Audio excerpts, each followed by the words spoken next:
Muy buenas tardes a todos los participantes en el curso de Apocalipsis ofrecido por el Instituto Estudios Bíblicos Internacionales. Bienvenidos y bienvenidas. Vamos a estar dando comienzo a la sesión número 2 del curso de Apocalipsis. Y de inmediato vamos a estar presentando la pantalla inicial, la pantalla con la cual damos comienzo, que es la de la portada. Estamos presentando, se trata del curso de Apocalipsis, sesión número 2, Apocalipsis sesión número 2. Esperamos estarles llenando la expectativa de un curso muy necesario y muy importante para alcanzar ciertos objetivos de conocimiento y de dominio de la escritura para poder evangelizar. Estamos pasando aquí a un bosquejo de la sesión, contenidos de la sesión número 2. Primero vamos a ver, vamos a terminar el capítulo 1, estudiando los versículos 9 al 20, cuyo título lleva la frase uno semejante al Hijo del Hombre. Y luego vamos a pasar al capítulo 2, a la totalidad del capítulo 2, que abarca 4 de las 7 mensajes a las iglesias que estaban en Asia. Mensaje a la iglesia en Éfeso, mensaje a Esmirna, mensaje a Pérgamo y mensaje a Tiatira. Esta lección trata principalmente sobre las cartas enviadas a las 7 iglesias. Primero, trata sobre la visión del Hijo del Hombre que tuvo el apóstol Juan, y después sobre estas cartas enviadas a estas 4 iglesias. En la sesión número 3 vamos a estar abarcando las otras 3 iglesias. Muy bien, entonces concentrados ahora en Apocalipsis capítulo 1, versículos 9 al 20.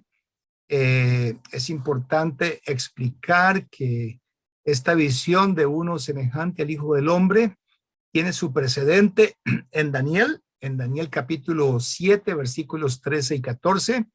Ahí leemos que Daniel dice que mientras tenía yo esta visión durante la noche, vi que en las nubes del cielo venía alguien semejante a un hijo de hombre, el cual se acercó al anciano entrado en años y hasta se le pidió acercarse más a él.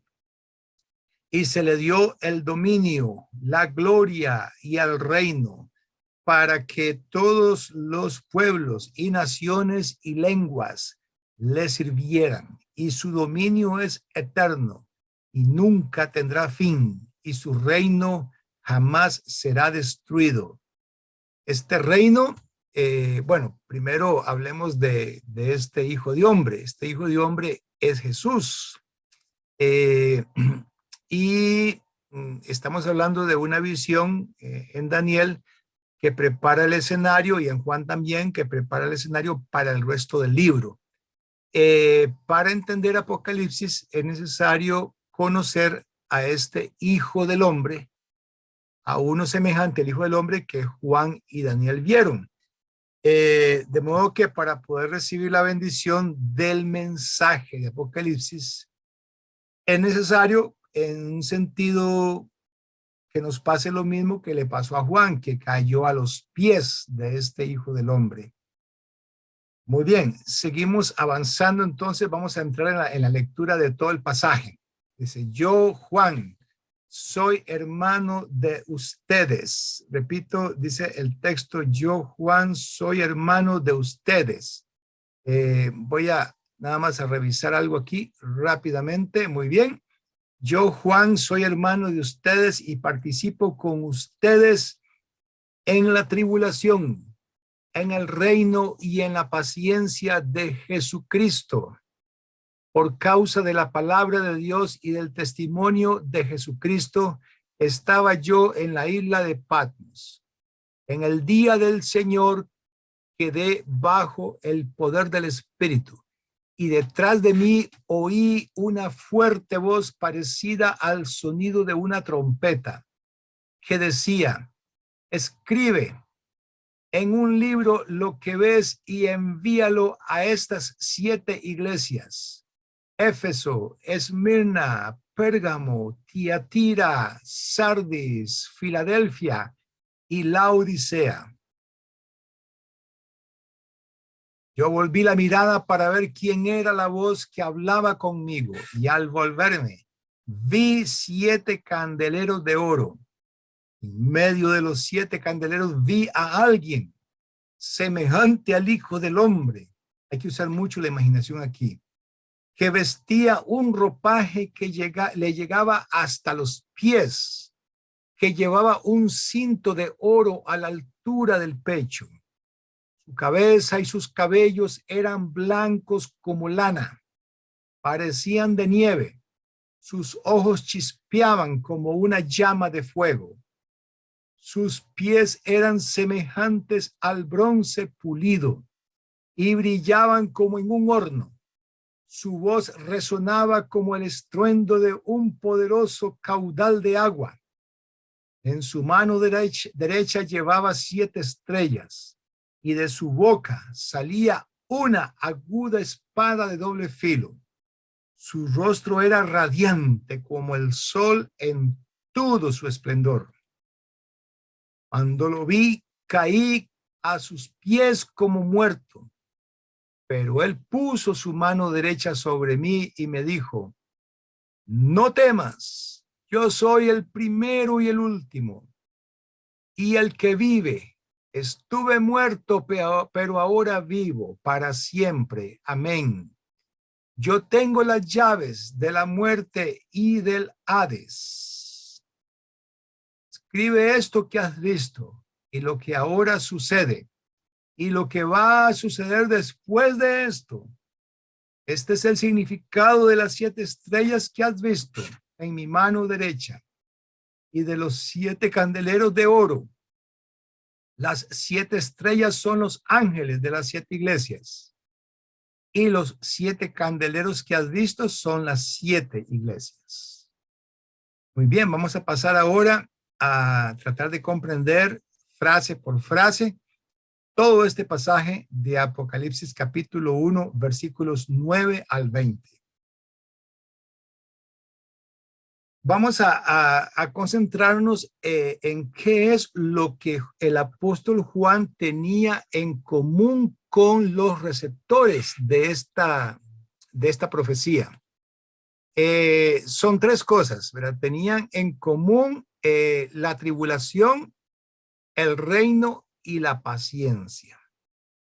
Aquí el concepto de tribulación es muy importante, tiene que ver con la presión, con la tortura que estaban recibiendo causada por los eventos que constituyen aquella persecución de parte del Imperio Romano. Estaban sometidos a una cruenta persecución.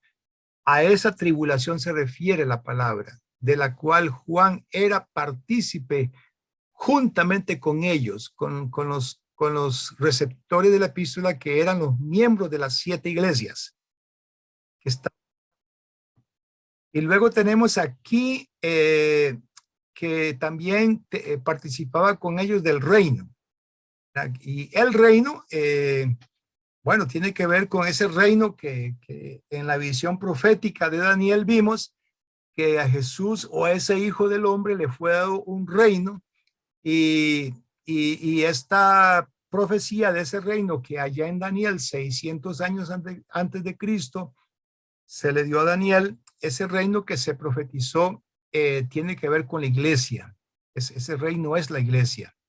Hay polémica sobre este tema, pero es fácil de concluir que cuando Jesús anunció que él edificaría su iglesia, allá en Mateo capítulo 16, versículos 18 al 19, cuando él dijo, edificaré mi iglesia, y le dijo al apóstol Pedro, le dijo, y a ti te daré las llaves del reino, y todos los que atares en la tierra será atado en los cielos, o habrá sido atado en los cielos, y todo lo que desatares en la tierra habrá sido desatado en los cielos.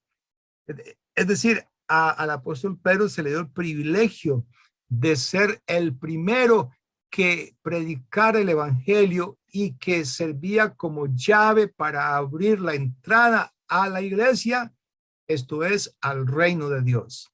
Bueno, eso sería un tema que, ¿verdad?, llevaría tiempo explicarlo porque algunos sectores del cristianismo o de la cristiandad no aceptan que la iglesia es el reino. Bueno, ¿qué más?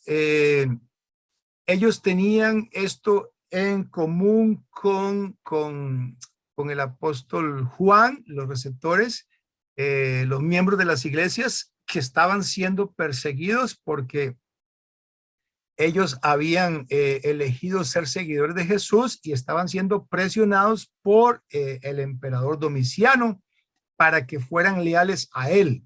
El César es el Señor. Y ellos rehusaban ver a César como el Señor. Para ellos, Jesús es el Señor. De manera que aquí está Jesús, está el apóstol Juan, haciéndole ver a ellos que él es partícipe juntamente con ellos de ese reino que es de Jesús, no del emperador Domiciano.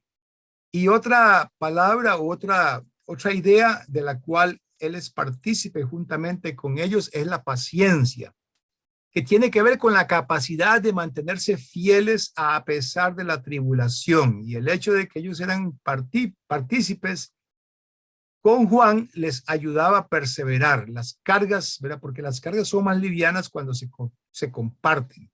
Esa es una enseñanza muy importante que necesitamos poner en práctica. Muy bien, vamos a seguir viendo frases clave. Ahora vamos a ver la frase donde Juan habla del lugar físico en el cual se encontraba. Dice el texto que se encontraba en la isla de Patmos. Y estamos hablando de una isla que estaba en el mar Mediterráneo, cerca de las costas de la provincia de Asia. Y era una isla solitaria, según el texto que estamos usando para adaptarlo.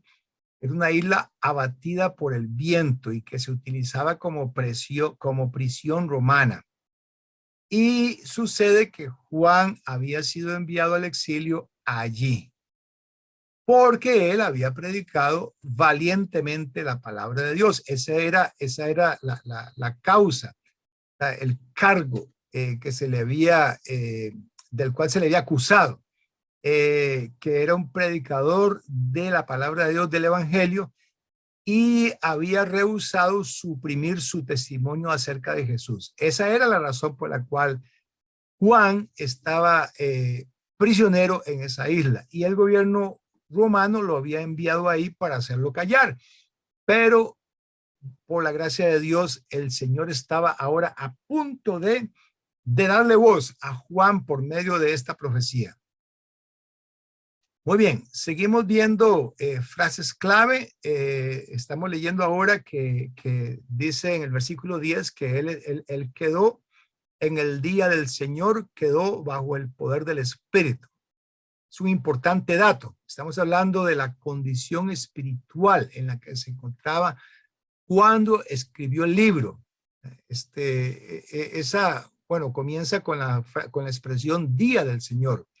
La palabra griega que se traduce por del Señor, esa expresión que indica pertenencia, es una manera especial de referirse a algo que pertenece al Señor. Y al decir que está en el Espíritu, pues se aclara un poquito allá en el capítulo 4, versículo 2, donde leemos que el apóstol Juan también estaba en el Espíritu, en el capítulo 4, versículo 2, y que se refiere a que se hizo receptivo al Espíritu Santo. Es una forma de explicarlo. Es probable que se refiera a lo mismo aquí en este versículo que estamos leyendo. En otras palabras, había algo en la situación en la cual se encontraba Juan en el día del Señor que lo volvía receptivo a la revelación del Señor.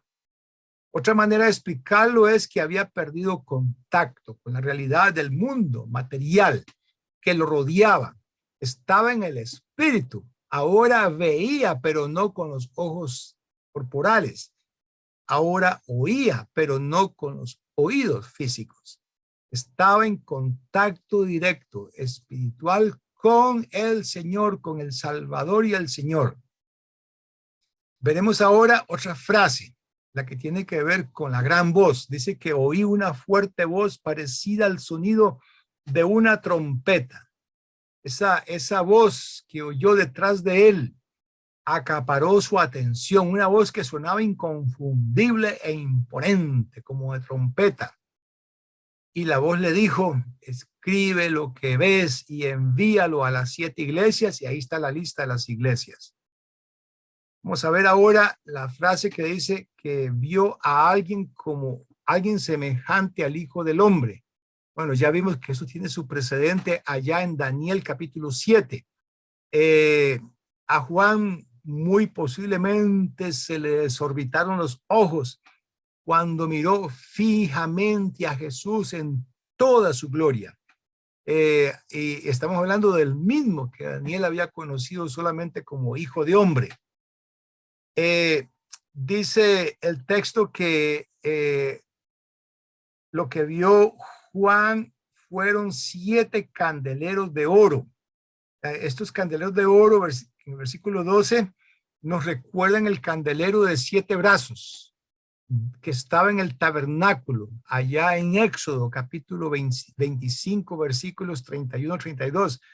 Pero debe observarse que hay una diferencia entre ese candelero y el que estamos viendo aquí en Apocalipsis, porque el candelero de Apocalipsis no era uno, sino que eran varios. El de Éxodo era uno solo con 7 brazos. El de Apocalipsis es un grupo de candeleros, son 7 candeleros independientes que se mantenían en pie por sí mismos. Y dice el texto que Jesús interpreta que los 7 candeleros son las 7 iglesias que estaban en Asia. Muy bien, vamos a ver ahora lo que vio Juan, ¿verdad? Que vio a alguien semejante al Hijo del Hombre en medio de los 7 candeleros. Bueno, estamos aquí, muy importante esta visión porque muy posiblemente los cristianos del siglo I se sentían abandonados, pero ahora por medio de esta visión les estaba diciendo Juan a ellos que Jesús estaba allí. Estaba allí en medio de ellos mismos. Al decir que estaba en medio de los candeleros, está diciendo que está en medio de las iglesias, en medio de ellos mismos. Y aunque se sintieran aisladas las iglesias y expuestas al peligro, Jesús estaba en medio de ellas, porque Jesús era en aquel momento y sigue siendo hoy día el principio unificador de la iglesia y la fortaleza de la iglesia. Y cuando Juan comienza a describir a Jesús, se refiere a él como uno semejante al Hijo del Hombre. Es importante recordar que Jesús durante su ministerio terrenal usó como expresión favorita para referirse a sí mismo la expresión el Hijo del Hombre. Hemos leído los evangelios y hemos visto cómo él usa más de 80 veces esa expresión para referirse a sí mismo. Y esto lo leemos en los evangelios. Y es una forma de expresarse que tenía matices mesiánicos, o sea, como en Daniel 7, que anunciaban la venida de uno como el Hijo del Hombre, en este caso, el Hijo de Dios, Jesús. Muy bien, vamos a pasar ahora a otra frase donde dice que su ropaje, un ropaje que le llegaba hasta los pies, llevaba un cinto de oro a la altura del pecho. Estamos hablando de un ropaje que lo distinguía como alguien de la realeza, alguien que era rey, que era soberano, que tenía un estatus supremo. Eso es muy importante, el ropaje indica su estatus. Y luego tenemos el pasaje que tiene que ver con la cabeza, que sus cabellos eran blancos, El hecho de que los cabellos fueran blancos es señal de pureza y santidad, y también puede ser que signifique la sabiduría que da la vejez, según un proverbio, Proverbio 16:31, relaciona la blancura del cabello con la sabiduría. Y también dice aquí que sus ojos chispeaban como llama de fuego. Esto significa que él es alguien capaz de penetrar con la mirada, de ver todo lo que sucede. Como dice Hebreos 4:13, que todas las cosas están desnudas y abiertas a los ojos de aquel a quien tenemos que dar cuenta. Bueno, es muy importante que haga ahorita una pausa, pero en breve estaremos retomando. Así que vamos a estar haciendo una pausa. Habiendo hecho la pausa, continuamos con el versículo 15 del capítulo 1. Y vamos a proyectar pantalla una vez más. Aquí lo tenemos.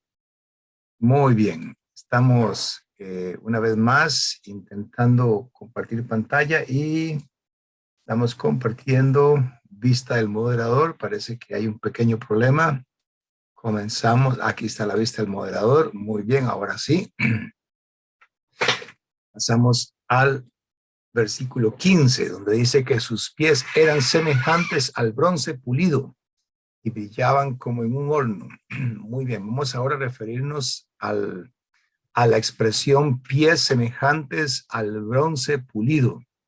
Esta expresión se refiere a la facultad que tiene Cristo Jesús para hollar a los malos, para poner encima de ellos el pie y hacerlos ceniza bajo las plantas de sus pies.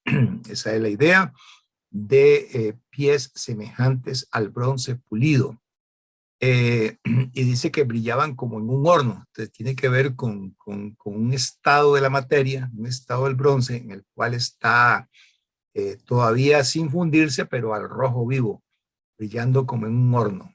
Y eso, esos son pies de bronce que está en estado candente, prácticamente al rojo vivo, y de modo que puede poner los pies sobre sus enemigos y hacerlos ceniza bajo la planta de sus pies. La expresión que dice que su voz resonaba como el estruendo de un poderoso caudal de agua tiene que ver con una voz poderosa y majestuosa. Estamos hablando, cuando dice semejante al sonido de las aguas del océano, porque recordemos que Juan se encontraba en una isla y muy posiblemente había estado en las orillas de esa isla, en la costa, de manera que él observaba las olas del mar Mediterráneo estrellándose contra las orillas rocosas de la isla. Y ese estrellarse de las olas produce un sonido bastante fuerte, y así era para él, ese era el nivel de sonido que tenía la voz de esta imagen de Jesús como hijo del hombre. Pasamos ahora a la expresión diciendo que en su mano derecha llevaba 7 estrellas. A estas 7 estrellas entendemos que son los ángeles de cada una de las iglesias. La idea es que guardaba las estrellas las tenía en su mano para guardarlas y protegerlas.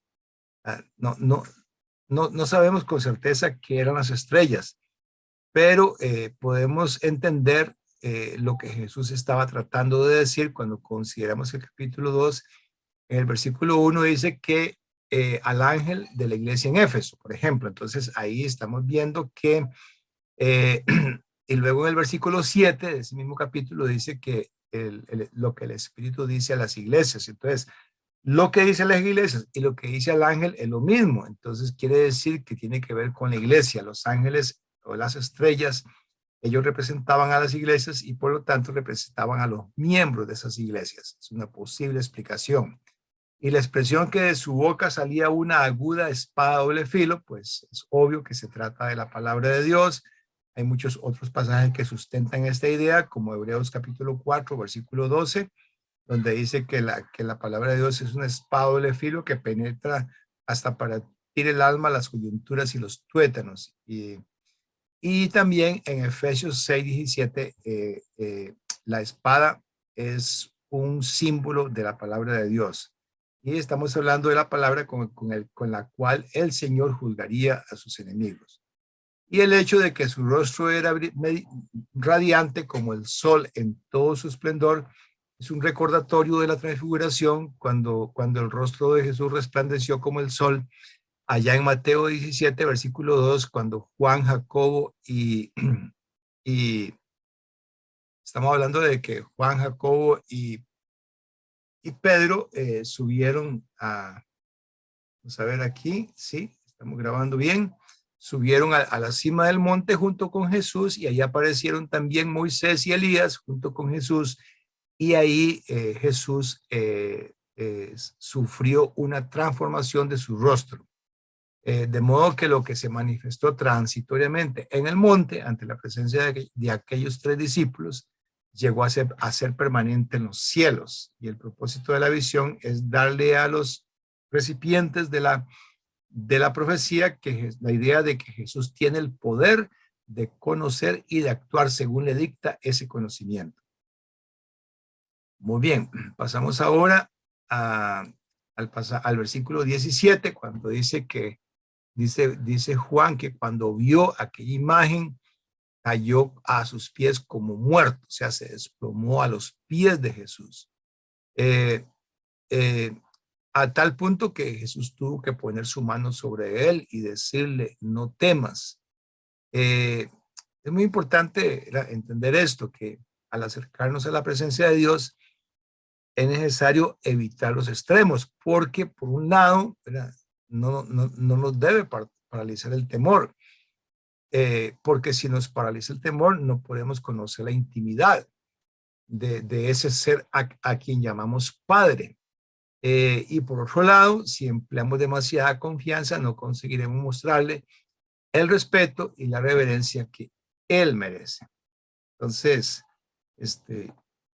lo que la iglesia necesita hoy día es volver a estar consciente de Cristo y de su gloria. Esta imagen de esta aparición de Jesús, esta visión que tiene Juan de Jesús, es muy importante para nosotros hoy día porque nos está indicando que la iglesia necesita volver a estar consciente de la majestuosidad de Cristo y de su gloria.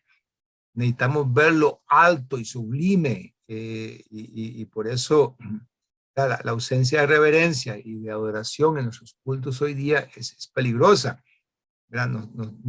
Nos jactamos de estar de pie ante el Señor cuando más bien deberíamos estar quebrantados, cayendo a los pies como cayó Juan.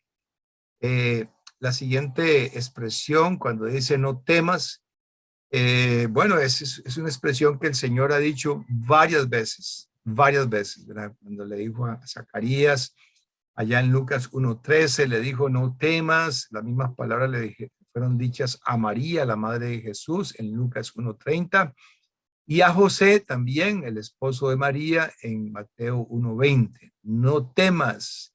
Cuando el ángel se les apareció a los pastores, este fue parte del mensaje que se les dio. No temáis. Lucas 2:10. Cuando la hija de Jairo murió, Jesús le dijo a no temas, al papá de esta hija que murió. Marcos 5:36. La idea es que esta expresión se repite una y otra vez por toda la escritura. No temas, no temas. Y esto es lo que necesitaba oír Juan, que el Señor les ayudaría a enfrentar los terribles días que les esperaban. Por lo tanto, es importante que nosotros escuchemos las palabras que Juan y otros cristianos necesitaban oír. Yo soy el primero y el último, y el que vivo y estuve muerto, mas he aquí que vivo por los siglos de los siglos. Bueno, aquí dice en esta versión, estuve muerto, pero ahora vivo para siempre. Amén. Y dice, yo tengo las llaves de la muerte y del infierno. Bueno, muy bien, entonces pasamos ahora a la expresión yo soy el primero y el último y el que vive. Bueno, recordemos que esta profecía está siendo enviada a personas que están siendo abrumadas por el poder de los romanos, por la persecución que estaban sufriendo. Y Jesús les dijo, yo soy el primero y el último y el que vivo. Yo soy el primero y el último y el que vive. Eh, eh, ¿Qué es esto? Palabras que sirven de recordatorio de la naturaleza divina de Jesús. Pero esas palabras hicieron más que recordatorio. Son palabras que dicen claramente que Jesús existía antes del Imperio Romano y que seguiría existiendo aún después de que el Imperio Romano dejara de ser. Una cita de un autor, W. A. Criswell, dice que cuando todos los reyes del planeta duerman en el polvo de la tierra y sus poderes se hayan extinguido, cuando todos los monumentos duraderos de la tierra se hayan convertido en la bruma que el sol de la mañana hace desaparecer, cuando todos los grandes de la tierra duerman en sus sepulcros, Jesús vivirá y morará y reinará por los siglos de los siglos. En comparación con Jesús, el Imperio Romano era como neblina que se aparece por un poco de tiempo y luego desaparece. Y la expresión donde dice, estuve muerto, pero ahora vivo para siempre, yo tengo las llaves de la muerte y del infierno, eso es muy importante. Estuvo muerto, pero ya no lo está. Más bien ahora vive para siempre. Además, ahora tiene el mando en el ámbito de la muerte, pues tiene las llaves de la muerte y del Hades. La muerte y el Hades están relacionados. Cuando el cuerpo de una persona muere, su alma va al mundo del Hades. Aquí dice infierno, pero es una traducción. Posiblemente en el griego dice infierno. Otros traductores usan la palabra Hades. Al decir que él tiene las llaves de la muerte y del Hades, Jesús estaba haciendo hincapié en que él tiene el poder para liberar los espíritus de los que murieron por su fe. La muerte no los iba a destruir, ni el Hades los iba a retener. Vamos a darle crédito a la Reina Valera del 60 que usa la palabra Hades. Y eso es algo de lo cual todavía tenemos necesidad de que Jesús nos diga, que Él es el primero y el último y el que vive. Necesitamos oír que la confusión que nos rodea, las circunstancias que nos rodean es temporal, que con la ayuda de Cristo vamos a sobrevivir. Un autor llamado Jim McGuigan dijo que no andaremos por camino alguno que él no anduvo, no enfrentaremos temor alguno que él no enfrentó y no pelearemos con enemigo alguno que él no haya derrotado ya. Podemos tener esa confianza. Y pasamos al versículo 19 y 20. Escribe esto que has visto, lo que ahora sucede y lo que va a suceder después de esto. Dios deseaba que nosotros nos diéramos cuenta de que para conocer cómo están las cosas realmente, no basta con enfocar las cosas que son, también debemos ver las cosas que han de ser después de estas. Y de esto es lo que Apocalipsis trata. Nos dice que no importa cuán grave parezca ser nuestra situación, un brillante futuro nos aguarda. Y los lectores de Juan necesitaban conocer esto. Y nosotros también lo necesitamos. Necesitamos estar alimentados con esta esperanza, con esta certeza, que cuando uno tiene esa certeza de lo que ocurrirá en el futuro, tiene estabilidad en el presente. Muy bien, seguimos ahora con el versículo 19. Vamos a leerlo otra vez. Perdón, aquí termina entonces la imagen, la visión, cierra con esta expresión, escribe esto que has visto, lo que ahora sucede, lo que va a suceder después de esto. Versículo 20, este es el significado de las 7 estrellas que has visto en mi mano derecha y de los 7 candeleros de oro. Las 7 estrellas son los ángeles de las 7 iglesias y los 7 candeleros que has visto son las 7 iglesias. Muy bien, ahora vamos a estar comprobando que esto se está grabando. Perfecto. Muy bien, ahora vamos a pasar a la segunda parte, al capítulo número 2 de esta sesión. La sesión de hoy abarca el capítulo 2 que tiene mensaje de las iglesias en Asia, pero como ya explicamos anteriormente, vamos a abarcar solamente las 4 primeras iglesias. Y vamos a dar una mirada a un Google Maps. Aquí está el Google Maps, donde estamos enfocando. Aquí es el área donde se encontraban estas iglesias. Esta es la costa occidental de Turquía y aquí está Izmir, que anteriormente era Esmirna. Y por aquí va a estar Éfeso. Ahora vamos a ver en otro mapa. Pero básicamente la idea es que veamos nosotros aquí que se trata de una área del mar Mediterráneo. Aquí pueden ver a Chipre y aquí pueden ver a Creta y más por aquí va a estar Italia. Esto es Grecia. Aquí está el mar Negro. De modo que este es Estambul, la capital de Turquía, que tiene parte en Europa y parte en Asia. Muy bien, entonces, y este es el mar Mediterráneo y la isla de Patmos está aquí precisamente. Aquí es donde se encuentra la isla de Patmos. Ahí. Vamos a señalarla con algún sistema de señalamiento. Muy bien, aquí estamos buscándolo. Aquí está. Perfecto. Ok, opciones de flecha. Visible. Ok, y... Ajá. Ajá, tenemos aquí. Ok, muy bien. Entonces ahora vamos a estar pasando a el mapa antiguo. El mapa antiguo. Aquí está el mapa antiguo. Aquí podemos ver la parte de... Aquí están las 7 iglesias. Esmirna aquí en la costa. Éfeso estaba cerca de la costa. Pérgamo un poquito más adentro. Tiatira, Sardis, Filadelfia y Laodicea. Hoy vamos a estar viendo estas 4. Éfeso, Esmirna, Pérgamo y Tiatira. Muy bien, entonces ahora vamos a pasar a ver la estructura de las epístolas. La estructura de las epístolas es esta. Primero se da un saludo, y después viene una descripción de Jesús.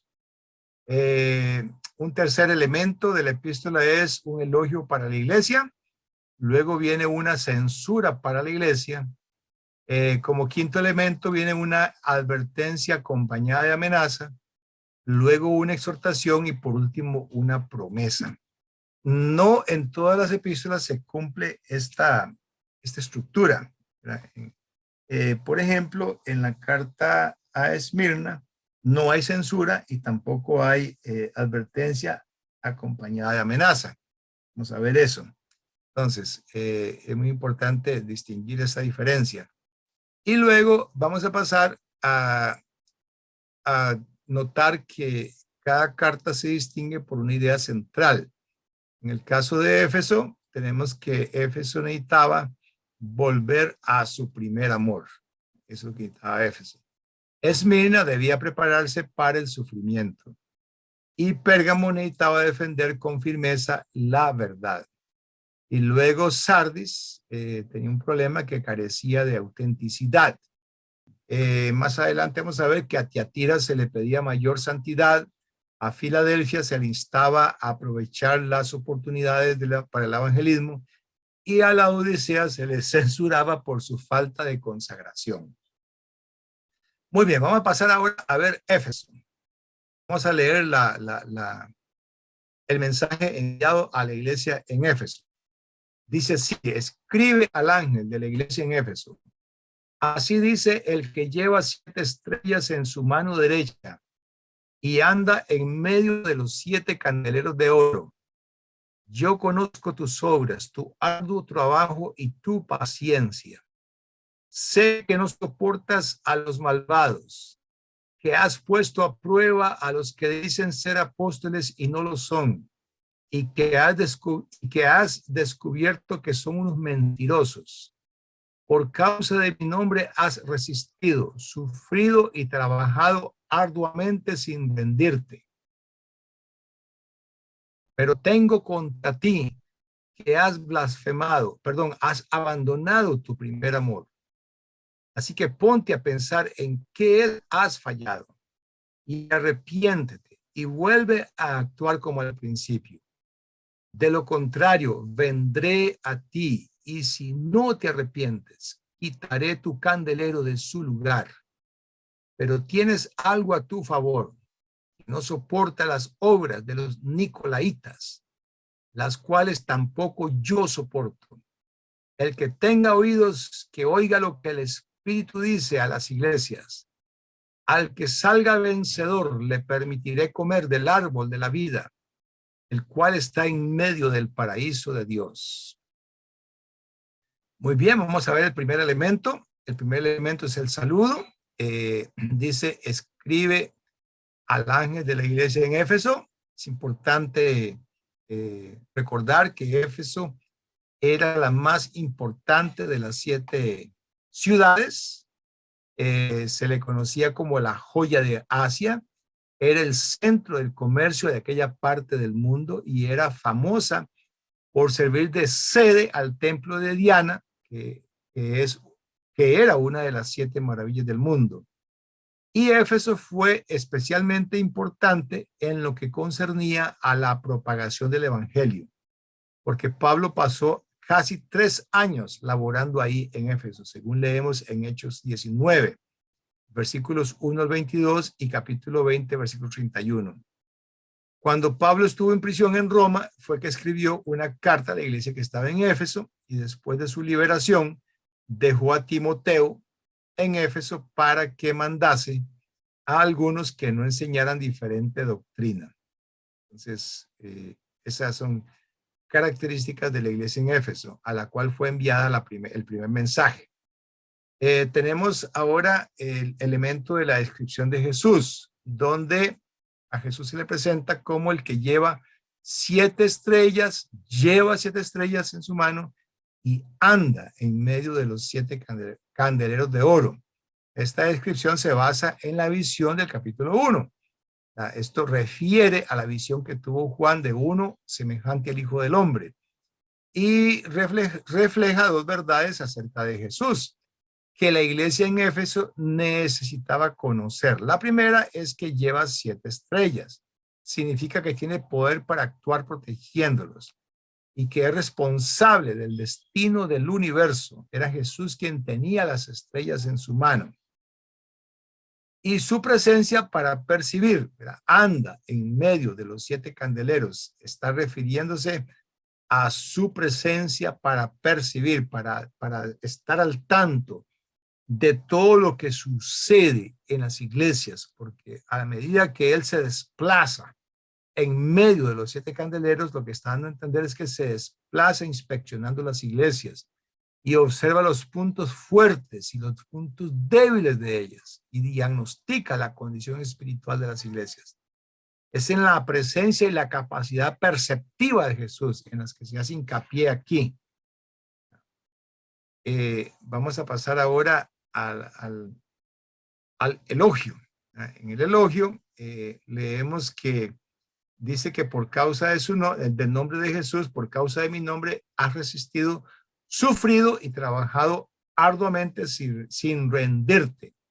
Cuando había que trabajar, los efesios no eran de los que se quedaban de brazos cruzados, más bien se esforzaban como los que al trabajar se desgastan hasta que sus músculos duelen y su ropa se empapa con el sudor.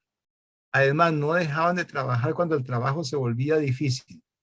En el versículo 13 añadió, por causa de mi nombre has resistido, sufrido y trabajado arduamente sin rendirte.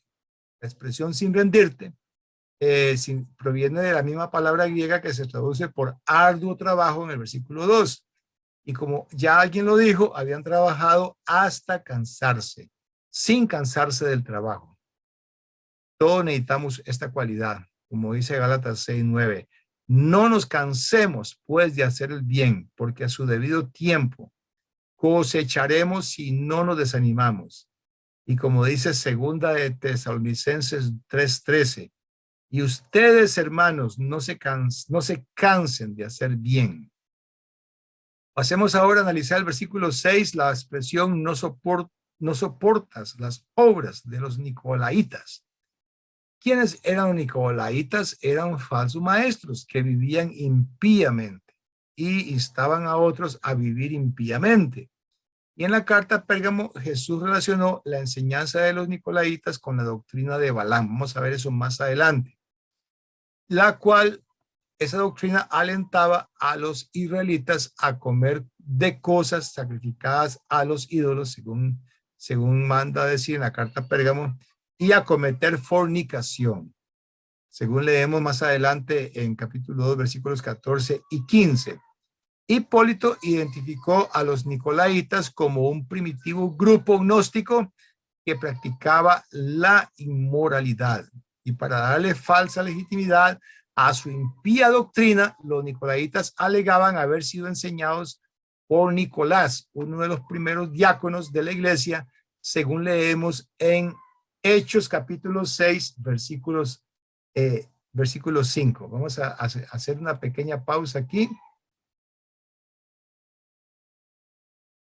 Bueno, volviendo después de la pausa, es importante hacer énfasis en esta expresión, los nicolaitas. Como ya dijimos, el nombre de ellos lo toman de Nicolás, uno de los diáconos de la iglesia primitiva, pero que obviamente pues Nicolás no era autor de esa doctrina.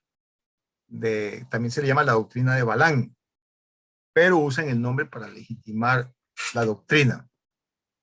Una doctrina que, como ya explicamos, alienta a los israelitas a comer de cosas sacrificadas a los ídolos. Muy bien, seguimos ahora con la censura que se le da a la iglesia en Éfeso. Pero tengo contra ti que has abandonado tu primer amor. Tengo contra ti que has abandonado tu primer amor. Hablando espiritualmente, la iglesia que estaba en Éfeso lucía en perfecto estado de salud, pero eso era la apariencia. Estaban trabajando para el Señor, eran doctrinalmente sanos, pero tenían un defecto mortal. Llamémosle, tenían una enfermedad del corazón. Cuando dice, has abandonado tu primer amor, otro traductor dice, no amas como al principio lo hacías. En nuestra vida espiritual podemos estar pasando algo parecido, que perdemos intensidad e intimidad con el Señor. Podemos despertar un día a la realidad de que nuestro servicio al Señor se ha convertido en un hábito y que no tenemos fe en lo que estamos haciendo, que obedecemos más por un sentido del deber que por amor. Si la motivación no es el amor, la motivación es simplemente cumplir con el deber. Y si a Jesús le preocupó esto que le pasaba a los efesios, también nosotros debería preocuparnos que si nos pasa a nosotros. Tengamos conciencia de eso. Luego, hablando de la advertencia y la censura, le dice varias cosas. Le dice, ponte a pensar, arrepiéntete y vuelve a actuar como al principio. Bueno, y vamos a referirnos a la última expresión también. Quitaré tu candelero de su lugar. Candelero, recordemos, es un símbolo de la iglesia en sí.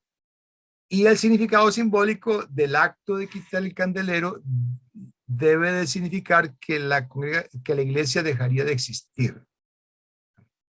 Así que, así como se desecha, ¿verdad?, una bombilla eléctrica cuando se funde, así le puede pasar a la iglesia, que deja de existir, que lo que le sucede a un candelero que carece de la llama del amor se desecha.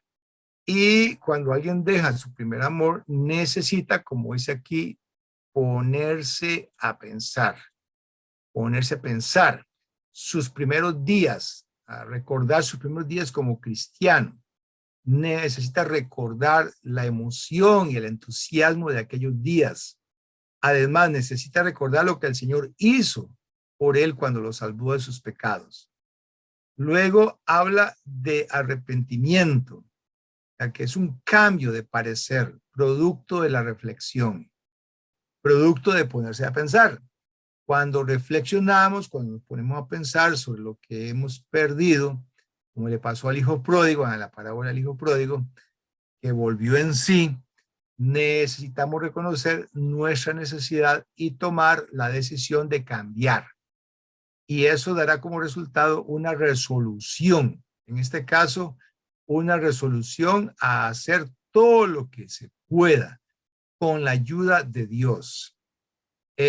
Para volver al primer amor, es decir, volver a amar como al principio. Cuando éramos cristianos, recién convertidos, y estábamos llenos de entusiasmo, ¿qué hacíamos en aquellos tiempos? Que es diferente de lo que hacemos hoy. Puede ser que en aquellos tiempos llegábamos a los cultos temprano, llegábamos con una sonrisa en el rostro y empleábamos todo el tiempo que nos era posible hablando con los hermanos y las hermanas, puede ser que les dijéramos a otros, todos los que les dijéramos a todos los que conocíamos lo que Jesús hizo por nosotros. Puede que buscáramos oportunidades de ayudar y aceptáramos cualquier invitación a servir. Hoy que el tiempo ha pasado, volver a actuar como al principio puede haberse convertido en tan solo un recuerdo. Entonces nuestro cristianismo puede haber sufrido menoscabo. Hay una expresión que dice así, que es más fácil cultivar una nueva actitud haciendo algo que hacer algo cultivando una nueva actitud. Entonces, actuar para que la actitud sea resultado del actuar. Muy bien, pasemos ahora a la exhortación. El que tenga oídos, que oiga lo que el Espíritu dice a las iglesias. En otras palabras, estaba diciendo, le he dirigido esta carta a la congregación, pero en realidad es a cada uno de ustedes en particular que les estoy hablando. Cada uno de ustedes debe hacer una aplicación personal. Y por último, en relación con Éfeso, vamos a ver la promesa, el elemento de la promesa. Al que salga vencedor le permitiré comer del árbol de la vida, el cual está en medio del paraíso de Dios. Esta es una emocionante promesa de parte de Jesús, porque miles de años atrás, en Génesis, los seres humanos habían perdido el derecho al árbol de la vida por causa del pecado. Génesis 3:24. Y Jesús dio a entender aquí que eso mismo le iba a pasar, ¿verdad? Que ese árbol iba a ser restaurado. Ese árbol iba a ser restaurado tal como leemos en el último capítulo de Apocalipsis, donde se presenta una imagen del árbol de la vida, en la que el árbol de la vida aparece floreciendo en el paraíso de Dios en los cielos, y en la que los salvos comen de su fruta sustentadora de vida. Y para que los efesios pudieran algún día llegar a comer del árbol de la vida, debían primero reavivar las llamas del amor. La palabra venciere de este versículo procede de la forma verbal de la palabra griega que se traduce por victoria.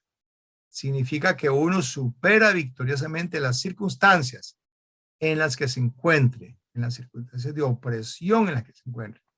Y en esta carta se refiere al proceso por medio del cual los efesios se volverían a llenar del vigor y la vitalidad de su primer amor.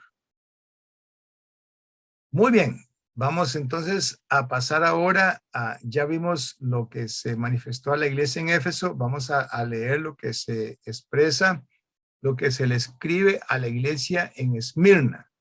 Primero vamos a leer la epístola a Esmirna. Es bastante corta. Dice, escribe al ángel de la iglesia en Esmirna. Así dice el primero y el último, el que estuvo muerto y ha vuelto a vivir. Yo conozco tus obras, tus sufrimientos y tu pobreza. Aunque en realidad eres rico, sé cómo te calumnian los que dicen ser judíos, pero en realidad no son sino una sinagoga de Satanás. No tengas miedo de lo que vas a sufrir, pues el diablo pondrá a prueba a algunos de ustedes y los echará en la cárcel, y allí tendrán que sufrir durante 10 días.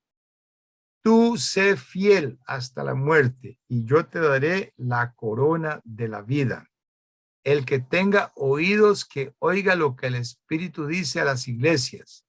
El que salga vencedor no sufrirá el daño de la segunda muerte. Muy bien, vamos a tratar de comprender en qué consiste esta, cuál es en los elementos cada uno de este mensaje enviado a la iglesia que estaba en Esmirna. Y recordemos que habíamos hablado de 7 elementos. Bueno, ya estamos llegando a la segunda de los mensajes y ya tenemos una excepción. Como dijimos, la iglesia que estaba en Esmirna no se le hace censura en modo alguno. El hecho de que no se le censure significa que la mayoría de los miembros tomaban en serio su cristianismo y que todos en su totalidad estaban esforzándose por agradar a Dios. Podemos decir que era una congregación de cristianos que andaban en la luz, ¿no? Andan en luz como Él es luz. Hablando de la ciudad, Esmirna estaba situada a unos 64 kilómetros al norte de Éfeso y era una de las 2 ciudades rivales de Éfeso. Esmirna era un puerto marítimo y era una ciudad comercial. Vivían en ella algunos judíos, los cuales, a pesar de ser pocos, constituían una fuerte oposición a los cristianos. Y la ciudad era famosa por su belleza y se la describía en las monedas de la época como la primera de Asia en belleza y tamaño. Y su impresionante perfil le valió que algunas veces se le llamara la ciudad corona. Sobre la colina que rodeaba la ciudad se habían construido imponentes edificios públicos y había muchos templos en Esmirna. Entre estos incluía el que le daba culto a Dionisio, un dios pagano de la naturaleza considerado dios de la fertilidad y al que se le conocía como dios del vino. Ya uno se puede imaginar, ¿verdad?, las lujuriosas actividades que se llevaban a cabo durante la celebración del Festival de Dionisio. Y en vista de que en la primavera se da una renovación de la vida, los sacerdotes paganos celebraban al comienzo de esta estación una grotesca ceremonia de muerte, sepultura y resurrección relacionada con el Festival de Dionisio. Y a los sacerdotes que oficiaban en tal ceremonia se les daban coronas. Hoy día a Esmirna se le conoce como Izmir, como dijimos al principio, y sigue siendo una importante ciudad, ¿verdad? Izmir es el principal puerto marítimo de la costa occidental de Turquía y su población actual es de 4,5 millones de personas. Y la antigua ágora o plaza pública ya ha sido puesta al descubierto y hoy existe en esa ágora, en esa plaza pública, una gran placa de bronce en la que curiosamente aparece el texto de este mensaje a Esmirna, que es inusual, ¿verdad? Es curioso porque hay que tomar en cuenta que Turquía es un país dominado por el islamismo, por el Islam. En cuanto al saludo, no hay mucho que decir. Escribe al ángel de la iglesia que está en Esmirna. En cuanto a la descripción de Jesús, se habla de él, que es el primero y el último, el que estuvo muerto y ha vuelto a vivir, ¿verdad? Esta parte de la visión que se incorpora a la carta dirigida a esta congregación era precisamente aquella de la que mayor necesidad tenía esa congregación, porque ¿qué necesidad tenía la iglesia que estaba en Esmirna de oír acerca de que el Señor es el primero y el último y el que vive? Y cuando le dice, yo conozco tu sufrimiento, en el versículo 10 le dice, no tengas miedo de lo que vas a sufrir. Entonces Cristo le estaba escribiendo a una iglesia que estaba sufriendo, una iglesia que tenía necesidad de saber que Él era el primero y el último, y que Él era el que estuvo muerto y ha vuelto a vivir. La frase el primero y el último expresaba la deidad de Jesús e inculcaba en los cristianos la verdad de la presencia de Jesús, el cual permanecería aún mucho tiempo después de que los romanos hubieran desaparecido del mapa. Les estaba tratando de hacer entender que era Jesús, no los romanos, quienes estaban al mando. Y Jesús deseaba que los cristianos de Esmirna supieran que aún si les daban muerte por causa de su fe, Él tenía la autoridad sobre la muerte y el Hades. Cualquier cosa que los hombres pudieran hacerlas, Él tenía el poder de deshacerlo. En cuanto al elogio, que dice que conozco tus obras y tus sufrimientos, la palabra sufrimiento recuerda las enormes rocas de molino que los romanos usaban para moler trigo, o los inmensos rodillos que se usaban para extraer el aceite de las olivas.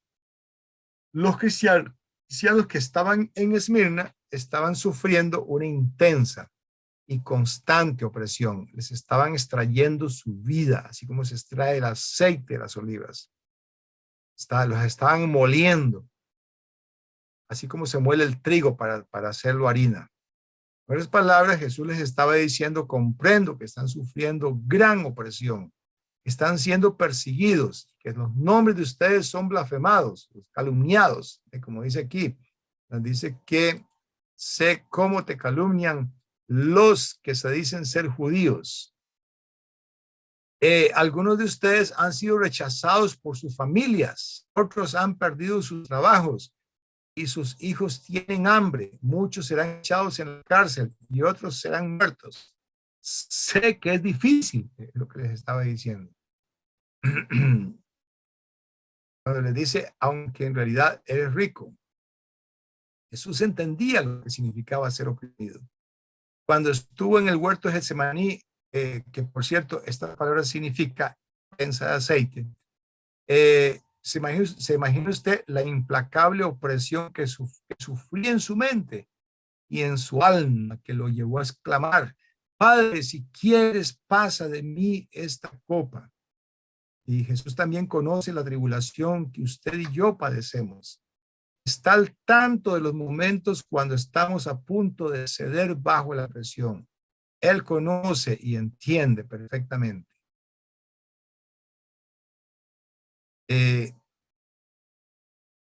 Y también otro tema es el de la pobreza.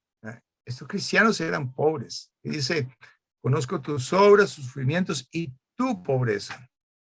Es probable que ya algunos fueran pobres cuando se hicieron cristianos, pero los demás que tenían posesiones en el momento de obedecer el evangelio estaban sufriendo una opresión porque esas posesiones las habrían perdido ya, ¿verdad? Y Jesús conoció la pobreza cuando dice 2 Corintios 8:9 que por amor a nosotros se hizo pobre.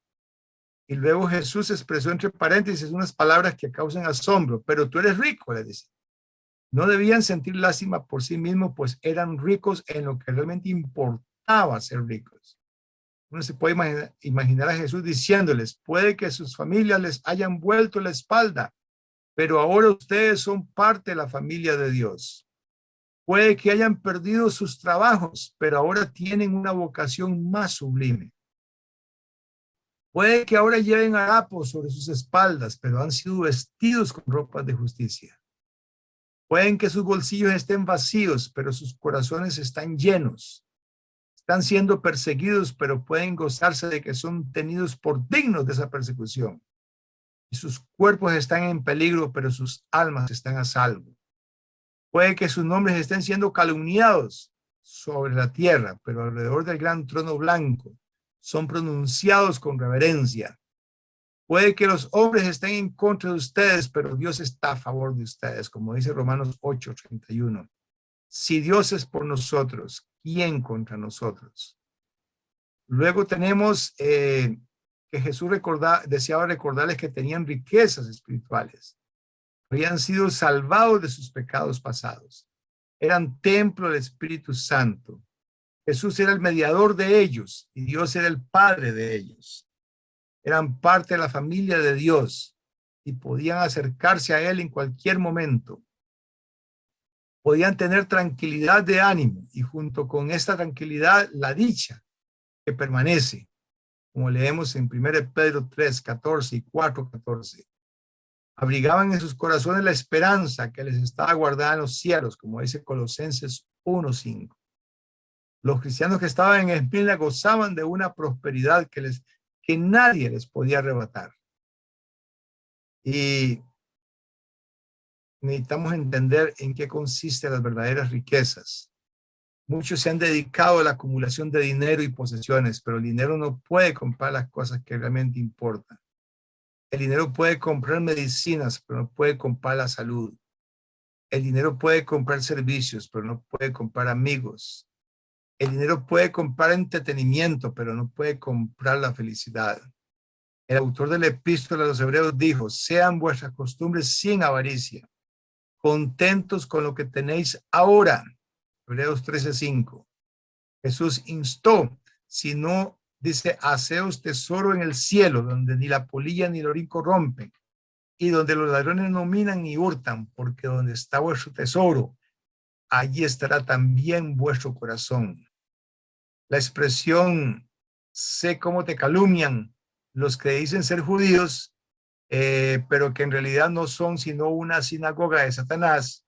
Se trataba de judíos de carne y hueso que no habían aceptado a Jesús como Mesías y que por tal razón se habían situado fuera de los planes y propósitos de Dios. Pablo había escrito anteriormente: pues no es judío el que lo es exteriormente, ni es la circuncisión la que se hace exteriormente en la carne, sino que es judío el que lo es en lo interior. Y la circuncisión es la del corazón, en espíritu, no en letra, la alabanza del cual no viene de los hombres, sino de Dios. Esa es lectura de Romanos 2, 28 al 29. Y el lugar donde se reunían esos judíos incrédulos se le llamaba sinagoga de Satanás, porque habían permitido que Satanás los usara para perseguir a los cristianos.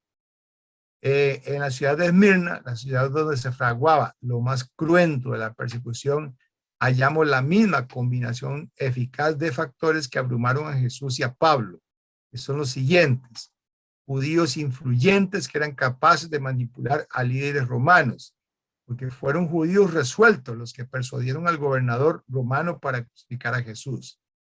Y las ciudades en las que mayor oposición enfrentó Pablo eran aquellas en las que los judíos tenían suficiente influencia política para hacer que las autoridades civiles cumplieran lo que ellos ordenaran.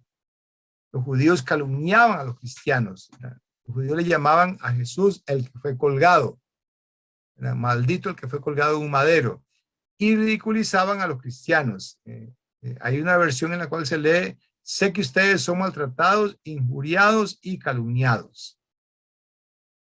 Muy bien, pasamos ahora a la expresión que dice, allí tendrán que sufrir durante 10 días. Bueno, lo que hizo fue darles a conocer que era temporal la tribulación de ellos. 10 significa lo completo y la plenitud o el poder, ¿verdad? Pero multiplicar 10 por sí mismo, que da como resultado 100 o 1000, hace que cobre un significado aún mayor. No obstante, en este versículo, el número 10 no se presenta multiplicado por sí mismo. Entonces, es señal de que la persecución, aunque era una persecución bastante extendida, era limitada. Eso es lo que está diciendo, según estos números. Y la expresión, sé fiel hasta la muerte y yo te daré la corona de la vida, esta expresión es una de las frases más conocidas de Apocalipsis, y es importante que en el contexto la frase hasta la muerte significa incluso si ese sufrimiento, si esa fidelidad significa que debes morir. En otras palabras, no está hablando permanecer fiel hasta el día que muera, aunque incluye esa idea. Lo que está diciendo es hasta la muerte. Está diciendo incluso si significa morir. Sé leal hasta la muerte, es decir, incluso si por ello debes morir, incluso si esa lealtad significa o implica que tienes que morir. por mantenerte fiel. En ese contexto, tiene otro matiz esta expresión, es el matiz original que tenía la expresión. Muy bien, ahora vamos a pasar a ver que el elemento censura no existe en la epístola a Esmirna y tampoco el elemento advertencia y amenaza. Y el elemento exhortación, pues ya es el mismo, ¿verdad? Significa que todo lo que está dicho ahí, expresado, es para todos y cada uno de los miembros. Aunque sí, ¿verdad? Está hablando aquí de una promesa. El elemento promesa está aquí. El que salga vencedor no sufrirá daño de la segunda muerte. Esta expresión la encontramos al final de Apocalipsis. Después de que Juan describió el día del juicio final, él hizo notar lo siguiente: y la muerte y el Hades fueron lanzados al lago de fuego. Esta es la muerte segunda. Y el que no se halló inscrito en el libro de la vida fue lanzado al lago de fuego. Que la muerte segunda es la condición de estar separados eternamente de Dios en el infierno. Es lo que significa, en el lago de fuego. Los cristianos que estaban en Esmirna no debían preocuparse. Si tenían que morir por su fe, pues Jesús podía resucitarlos y los resucitaría. Y la muerte de la que debían preocuparse era la segunda muerte, que no la iban a sufrir si permanecían fieles. Serían exentos de ese daño. Lo que no hemos temido los que no hemos temido por nuestras vidas, por causa de nuestra fe, no vamos a poder comprender en toda su magnitud el significado que tuvieron las palabras de Jesús para los cristianos que estaban en Esmirna. Y en los tumultuosos días que siguieron después de que se escribió Apocalipsis, esas palabras se convirtieron en la fuente en la que ellos hallaban fortalecimiento. Ahora vamos a pasar a la epístola enviada a Pérgamo y vamos a leerla. Escribe al ángel de la iglesia en Pérgamo: así dice el que tiene la espada aguda de doble filo. Yo sé dónde vives y dónde está el trono de Satanás. Sin embargo, te mantienes fiel a mi nombre y no has negado mi fe, ni siquiera cuando a Antipas, mi testigo fiel, lo mataron en esa ciudad. ¿Dónde vive Satanás? Seguimos leyendo. Pero tengo algunas cosas contra ti. Tienes contigo a los que se aferran a la doctrina de Balaam, el que enseñó a Balac a poner tropiezos a los hijos de Israel, a hacerlos comer de los sacrificados a los ídolos y a caer en inmoralidades sexuales. También tienes contigo a los que se aferran a la doctrina de los nicolaitas. Así que arrepiéntete. De lo contrario, pronto vendré a ti con la espada de mi boca. Pelearé contra ellos. El que tenga oídos, que oiga lo que el Espíritu dice a las iglesias. Al que salga vencedor le daré a comer del maná escondido. Y le daré también una piedrecita blanca. En ella está escrito un nombre nuevo que nadie conoce, sino el que lo recibe.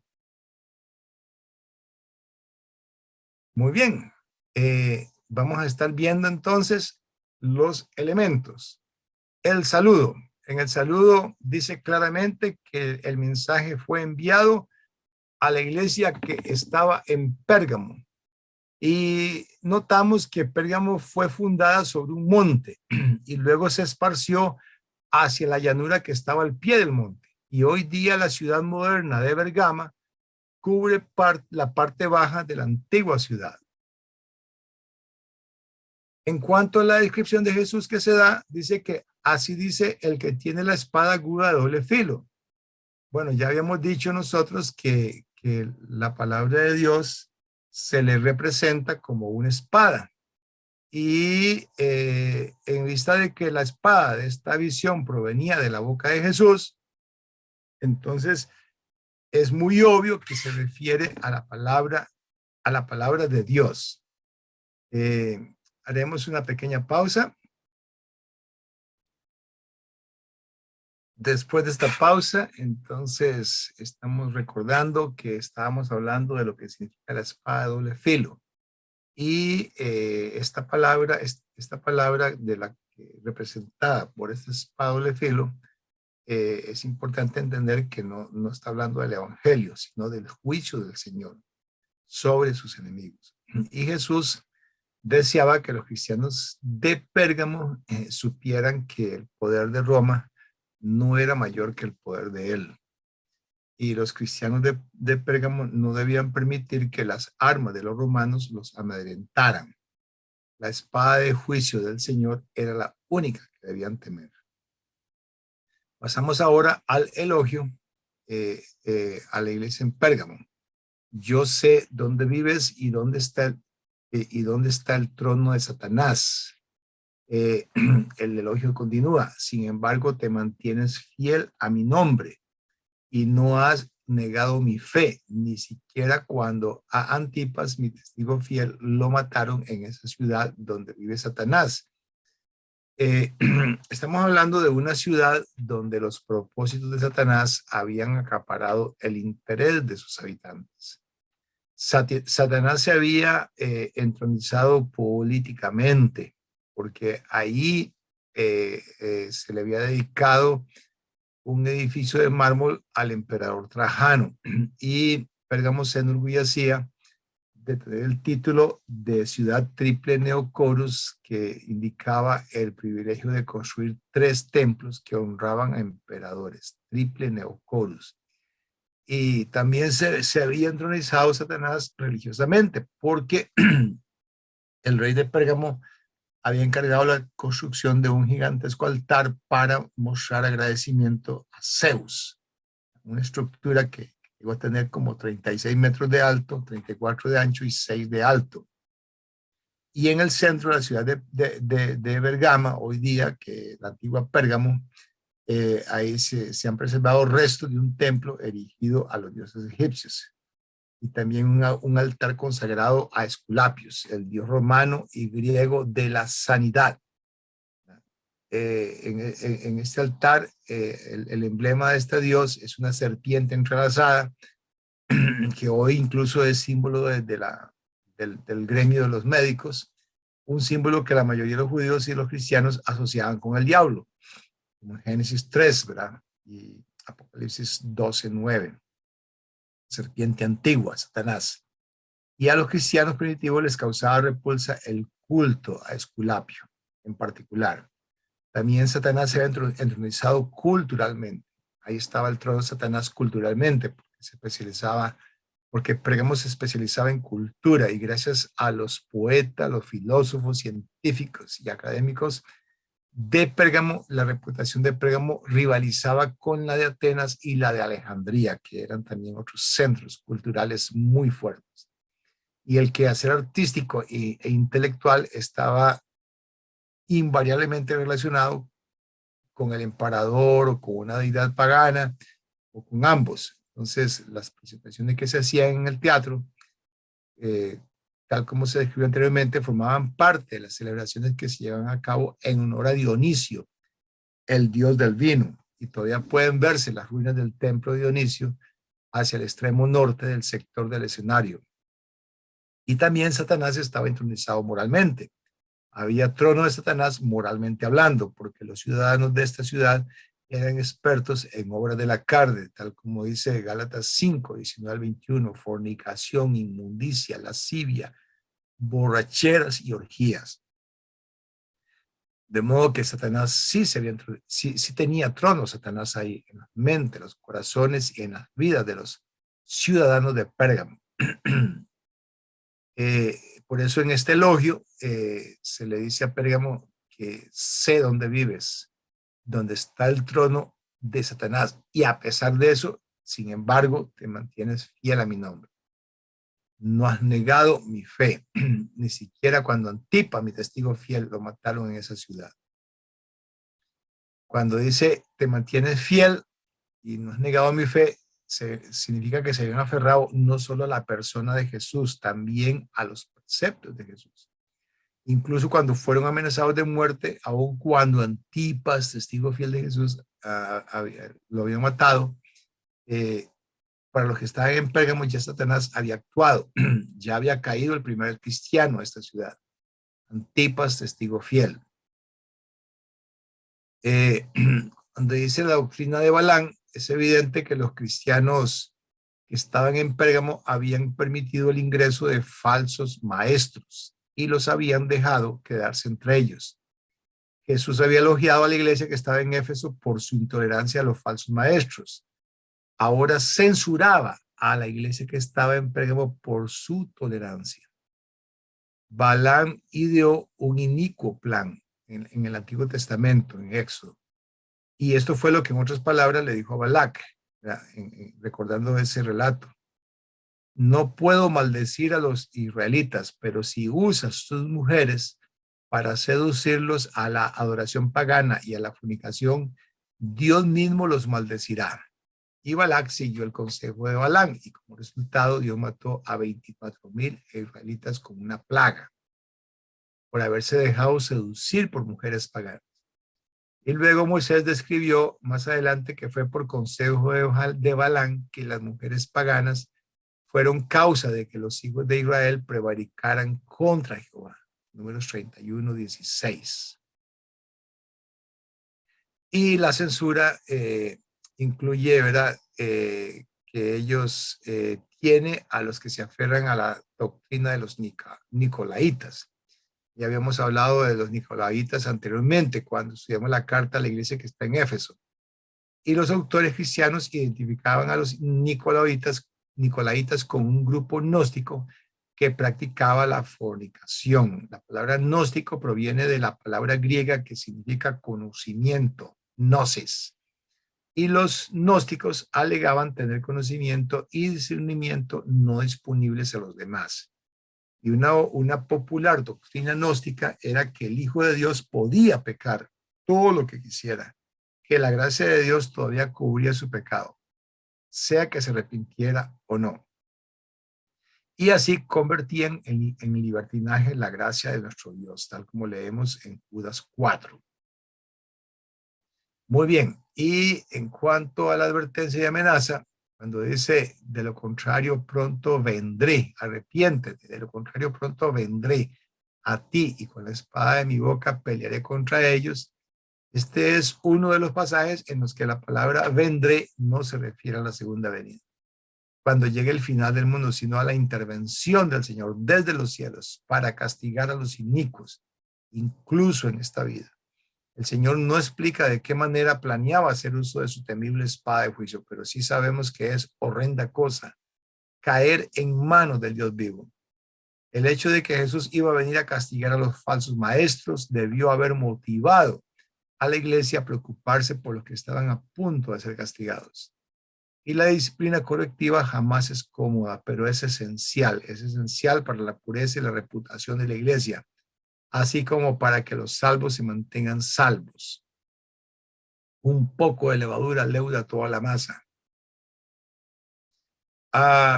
Y la exhortación que se le envía a Pérgamo es esta, la misma que a las otras iglesias. Significa que todos los que tienen oído, oiga lo que el Espíritu dice a las iglesias. La promesa de maná escondido, ¿verdad? Tiene su origen en el Antiguo Testamento. Ya recordaremos, ¿verdad?, el peregrinaje de los israelitas por el desierto, donde Dios los alimentó con maná. Y lo de la piedrecita blanca tiene que ver con, o puede tener que ver con la práctica de usar dos guijarros, uno blanco y otro negro, para indicar aprobación o desaprobación. Y el hecho de recibir una piedrita blanca de parte de Dios equivalía a ser aprobados por Dios si vencían. Bueno, viendo más de la promesa, dice que en ella hay un nombre nuevo. Bueno, esto del nombre nuevo puede significar sencillamente el nombre de Jesús. Ya puede ser que alguien diga, pero no hay nada nuevo acerca del nombre de Jesús, pero el nombre de Jesús siempre es nuevo para los que lo aman y lo aprecian. Vamos a pasar ahora a la iglesia, el mensaje enviado a la iglesia que estaba en Tiatira. Vamos a leer el mensaje. Escribe al ángel de la iglesia en Tiatira. Así dice el Hijo de Dios, cuyos ojos son como una llama de fuego y cuyos pies se asemejan al bronce pulido. Yo conozco tus obras, tu amor y tu fe, tu servicio y tu paciencia. También sé que tus últimas obras son mejores que las primeras. Pero tengo algunas cosas contra ti. Tú toleras a Jezabel, esa mujer que se llama profetisa, pero que seduce a mis siervos y los lleva a incurrir en inmoralidad sexual y a comer lo sacrificado a los ídolos. Le he dado tiempo para que se arrepienta, pero no quiere renunciar a su inmoralidad sexual. Por lo tanto, a ella y a los que con ella adulteran los haré caer en cama, y si no se arrepienten de sus malas obras, los haré sufrir en gran manera. Y heriré de muerte a sus hijos, y todas las iglesias sabrán que yo soy el que escudriña la mente y el corazón, y a cada uno de ustedes les daré según lo que haya hecho. Pero a ustedes y a los demás que están en Tiatira y que no siguen esa doctrina, ni han conocido lo que ellos llaman las profundidades de Satanás, yo les digo que no les impondré ninguna carga más, pero deben conservar lo que tienen hasta que yo venga. Al que salga vencedor y cumple hasta el final con lo que yo mando, le daré autoridad sobre las naciones, la misma que he recibido de mi Padre, y gobernará a las naciones con cetro de hierro, y las despedazará como a un vaso de alfarero. Además, le daré la estrella de la mañana. El que tenga oídos, que oiga lo que el Espíritu dice a las iglesias. Muy bien, preparémonos para analizar los elementos del mensaje enviado a la iglesia que estaba en Tiatira. En cuanto al saludo, claramente la iglesia en Tiatira, no sabemos cuándo fue que se estableció esta iglesia. Existe la posibilidad de que se haya establecido cuando Lidia, que era originaria de Tiatira, y los de casa de ella volvieron a esa ciudad, la ciudad natal, y hicieran partícipes de su fe a los residentes. Es una posibilidad. Otra posibilidad es que se haya establecido cuando Pablo está en Éfeso, que hacía recorrido por todas esas áreas, como leemos en Hechos 19:10. En cuanto a la descripción de Jesús, que es el Hijo de Dios cuyos ojos son como llama de fuego y cuyos pies se asemejan al bronce pulido, con estas palabras se hace referencia al hecho de que ningún inicuo escapa del castigo de Jesús. En esa misma carta dice que arroja en gran tribulación al impío, y vuelve a advertir: heriré de muerte al impenitente. En cuanto al elogio, yo conozco tus obras, tu amor, tu fe, tu servicio y tu paciencia. Jesús halló en la iglesia de Tiatira más atributos dignos de elogio que en cualquier otra. Era una iglesia que trabajaba. Dice: conozco tus obras. La iglesia que estaba en Tiatira era dinámica, estaba llena de vida y se mantenía activa. Era una iglesia amorosa. Jesús dijo: conozco tu amor, conozco tu amor. Se nos ha llamado a amarnos unos a otros con amor fraternal, Romanos 12:10. Tal vez signifique algo el hecho de que de las 7 congregaciones que recibieron una carta, esta fue la única a la que se le elogió por su amor. Era una iglesia servicial. Jesús dijo: yo conozco tu servicio. Es decir, el amor de esta congregación se manifestaba en la práctica. Los miembros hallaban maneras de ayudarse unos a otros. Y era una iglesia llena de fe. Conozco tu fe. Jesús dijo: conozco tu fe. En lugar de depender de sus propias fuerzas, habían aprendido a depender del Señor. Y era una iglesia que se mantenía firme, porque dice: yo conozco tu paciencia. Debía de ser desalentador el estar rodeados por una sociedad impía. Sin embargo, los cristianos no se rendían. Y también sé que tus últimas obras son mejores que las primeras. La mayoría de las iglesias tienden a perder el entusiasmo con el tiempo, pero el accionar de ellas es cada vez menor. No era así, pero no era así en cuanto a la iglesia que estaba en Tiatira, porque hacía más por el Señor cada día que pasaba. Más bien iba aumentando. Y esta congregación entonces era lo contrario a las demás, contrario a lo que era Sardis, por ejemplo. Ahora viene la censura, viene el pero. Tú toleras a Jezabel, esa mujer que se llama profetisa, pero que seduce a mis siervos y los lleva a incurrir en inmoralidad sexual y a cometer lo sacrificado a los ídolos. Muy bien, es evidente que había una mujer que era una falsa maestra, una falsa profetisa. Y el nombre Jezabel posiblemente era simbólico. Tal vez no se llamaba literalmente Jezabel, pero usaba el nombre Jezabel porque era un nombre representativo de la infame Jezabel del Antiguo Testamento, que era la esposa de Acab. Es evidente que se trataba de una mujer ambiciosa y persuasiva, la cual alegaba ser profetisa. Recordemos que Jezabel era la reina Jezabel, ¿verdad? Que era de origen pagano, pero de la cual eh, se había hecho mujer de un rey de Israel, la había hecho mujer suya, un rey llamado Acab en Israel, y ella trajo el culto a Baal y le daba de comer a 400 profetas, que son los 400 profetas que Elías destruyó.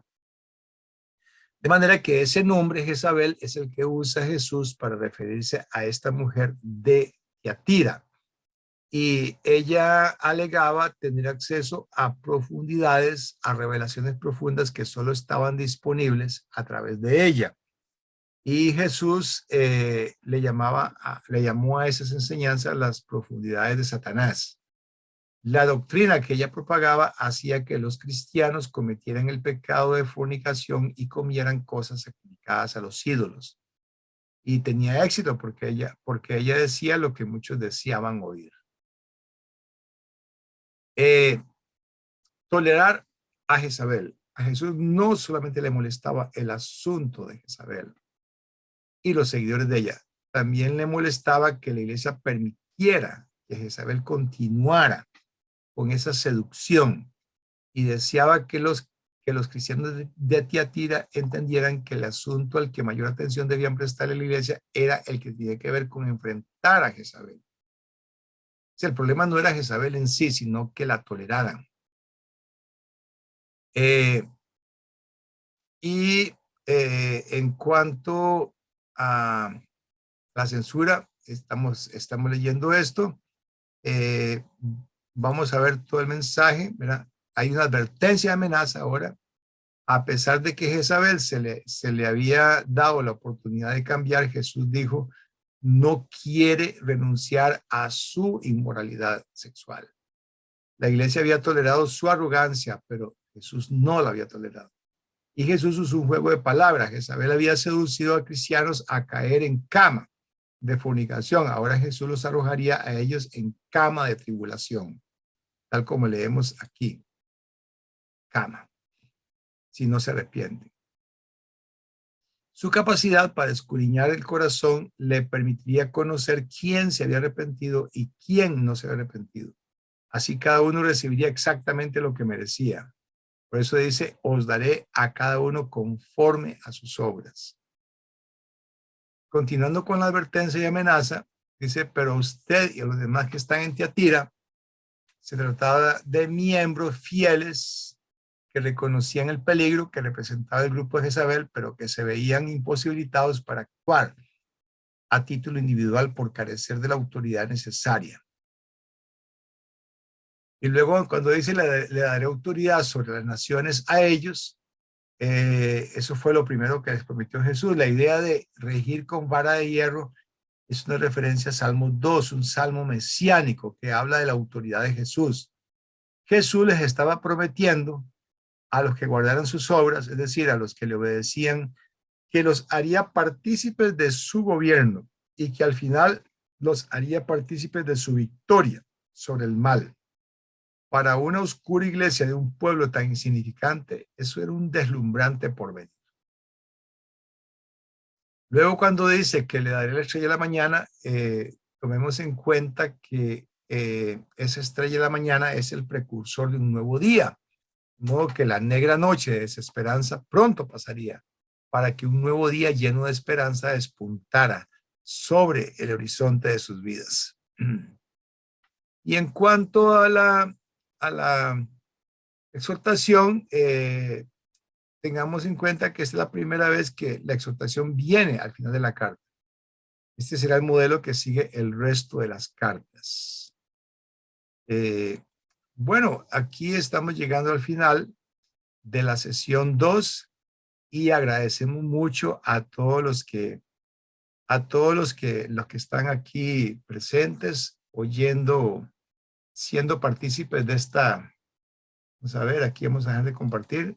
Muchas gracias a todos. Esperamos haberles edificado con este estudio que estamos haciendo de la profecía del libro de Apocalipsis. Es muy importante que nosotros hayamos hecho este recorrido para aprender, para entender, ¿verdad? Porque son mensajes enviados a diferentes iglesias antiguas en la región en la provincia de Asia, antigua provincia de Asia del Imperio Romano, que hoy es el territorio ocupado por la nación conocida como Turquía.